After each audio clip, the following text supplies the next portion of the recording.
তো ইতিহাসে কোন ঘটনাটি আগে ঘটেছিল? এই প্রশ্নটা ৩৭তম বিসিএস এবং ঢাকা বিশ্ববিদ্যালয়ের ২২-২৩ সেশনে এসেছিল। বিশ্ব ইতিহাসে কোন ঘটনাটি আগে ঘটেছিল? কতে বলা হয়েছে রুশ বিপ্লব, খতে ফরাসি বিপ্লব, গ আমেরিকার স্বাধীনতা ঘোষণা এবং ঘ ইরানের ইসলামী বিপ্লব। আমরা যদি বিশ্লেষণ করি দেখব যে রুশ বিপ্লব পৃথিবীর প্রথম সমাজতান্ত্রিক বিপ্লব সংঘটিত হয়েছিল রাশিয়াতে ১৯১৭ সালে। খ ফরাসি বিপ্লব ১৭৮৯ সালে সংঘটিত হয়েছে ফ্রান্সে, যার মূল মন্ত্র ছিল স্বাধীনতা, সমতা এবং ভ্রাতৃত্ব।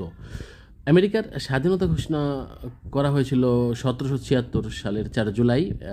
জর্জ ওয়াশিংটন মার্কিন যুক্তরাষ্ট্রের স্বাধীনতা ঘোষণা করেন। এবং ৪ নম্বর অপশন আছে ইরানের ইসলামী বিপ্লব। এটি ১৯৭৯ সালে সংঘটিত হয়েছিল এবং আয়াতুল্লাহ খামেনি ছিলেন এই বিপ্লবের প্রণেতা। তাহলে আমরা যদি আবারও বলি, রুশ বিপ্লব ১৯১৭, ফরাসি বিপ্লব ১৭৮৯, আমেরিকার স্বাধীনতা ঘোষণা ১৭৭৬ এবং ইরানের ইসলামী বিপ্লব ১৯৭৯। সুতরাং উত্তর হচ্ছে গ আমেরিকার স্বাধীনতা ঘোষণা ১৭৭৬ সালের ৪ জুলাই। উত্তর গ।